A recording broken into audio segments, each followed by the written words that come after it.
Les valeurs valent plus que les bénéfices. Volodymyr Zelensky s'est exprimé en visioconférence ce mercredi 23 mars 2022 devant les députés et les sénateurs français.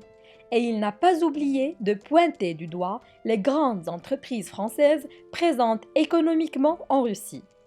Toutes n'ont pas été citées, mais le président ukrainien a choisi d'en nommer 3. Les entreprises françaises doivent quitter le marché russe. Renault, Auchan, Leroy Merlin et autres. Ils doivent cesser d'être les sponsors de la machine de guerre de la Russie, a-t-il répété devant la représentation nationale. Ils doivent arrêter de financer le meurtre d'enfants et de femmes et le viol, a-t-il également estimé.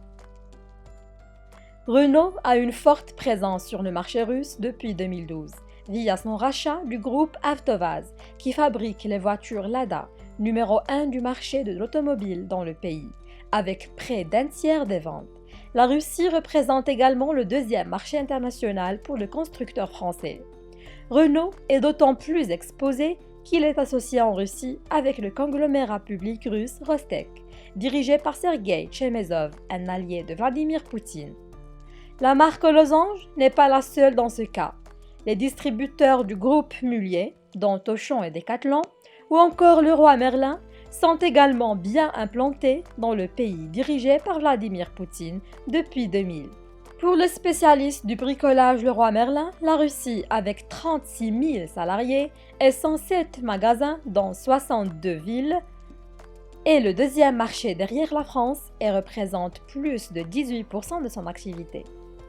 Des salariés de la branche ukrainienne de Leroy Merlin ont demandé lundi à l'enseigne de cesser ses activités en Russie après le bombardement d'un magasin du groupe à Kiev.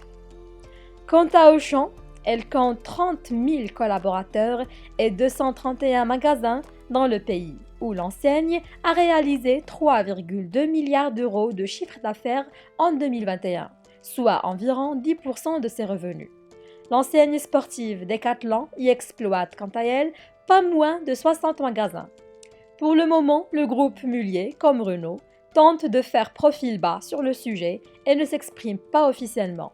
En interne, le distributeur aurait expliqué à des salariés français avoir fait le choix de ne pas quitter la Russie afin de continuer à verser les salaires et fournir de l'alimentation à la population. Depuis le début de la guerre le 24 février 2022, tous les groupes français ne sont cependant pas restés sans prendre des mesures. Mais la prise de position dépend le plus souvent de la taille de leur investissement et de leur marché sur place. Le géant des hydrocarbures Total a annoncé ce mardi 22 mars 2022 l'arrêt d'achat de pétrole russe d'ici à fin 2022. Une décision forte qu'il explique avoir prise en responsabilité et non pas sous la pression, notamment politique. On ne peut pas prendre des décisions à l'emporte-pièce sans savoir quelles sont les conséquences. Pour nous, la question était de savoir si on pouvait remplacer ce pétrole russe, a détaillé le dirigeant. Les groupes de luxe comme Hermès, Chanel, Moët Hennessy Louis Vuitton et Kering ont annoncé des fermetures temporaires de leurs boutiques. Si la Russie peut apparaître comme une terre de prédilection pour le luxe, elle ne représenterait en réalité qu'une part réduite de leur chiffre d'affaires, à peine 1% selon Kering ou Burberry, 2% d'après Moët Hennessy Louis Vuitton.